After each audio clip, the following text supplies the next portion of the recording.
হুম, আমার এই রেসিপিটা প্রথম থেকে শেষ পর্যন্ত যদি দেখেন তাহলে আর আপনাদের রান্না করতে কোনো অসুবিধাই হবে না। আমি মানে ভাববো যে A to Z দেখে আপনারা এই রান্নাটা কমপ্লিট করতে পারবেন। কারণ আমি আজকে খাসির মাংসর খ্যাপসা রান্না করতেছি। প্রথমে আলুগুলা ভেজে নিলাম। আলুগুলা আমি জাস্ট লবণ দিয়ে মাখিয়ে নিয়েছিলাম। ভেজে নিয়ে তারপরে পেঁয়াজ, তারপরে এলাচি, দারচিনি, তেজপাতা দিয়ে 2 টেবিল চামচ আদা রসুন দিয়ে দিলাম। ওটার মধ্যে আপনার আদা রসুন জিরা সব পেস্ট করা ছিল।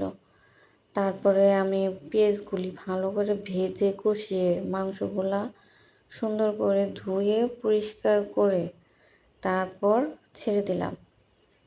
তারপরে এই মশলাগুলি দেখতেছেন, এই সেই মশলার ব্লেন্ড করা, তারপর লবণ, তারপর আপনার সোয়াজের ফাঁকি, তারপর কাকচির মশলা, এগুলো আমি দিয়ে দিলাম। দিয়ে দেওয়ার পর তারপর আমি ভালো করে এটাকে কষিয়ে নিব। কারণ আপনারা যদি এটা ভালো মতো দেখেন তাহলে আপনাদের যে কোনো নতুন রাঁধুনি হন না কেন আমার মনে হয় না যে অসুবিধা হবে।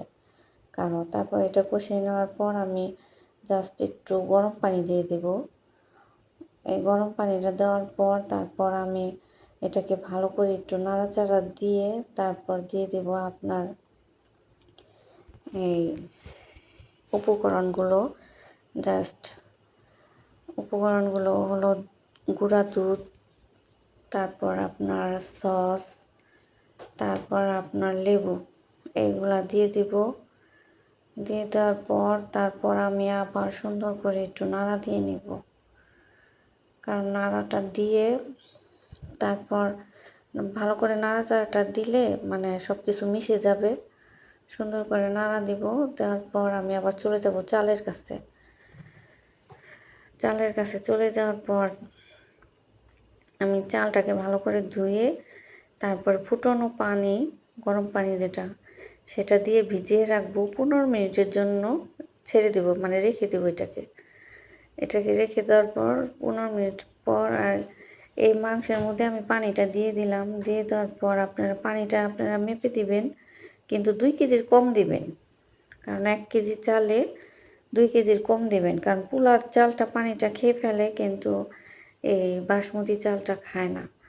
কারণ আমি 1.5 কেজি মাংস নিয়েছিলাম আর 1 কেজি বাসমতি চাল নিয়েছিলাম, আর পানিটা 2 কেজির কম দিয়েছি।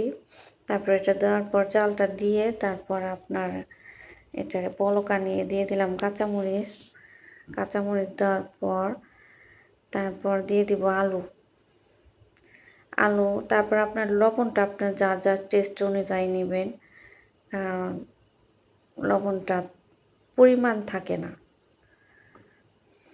তারপরে আমি দিয়ে দিব কিশমিশ দিব, আলু বখরা দিব, এগুলা দিয়ে দিব।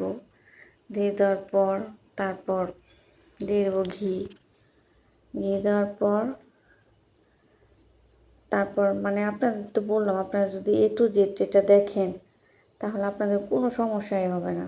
তারপর পুরো কমপ্লিট, দেখুন কত ইয়ামি হয়েছে খাবারটা।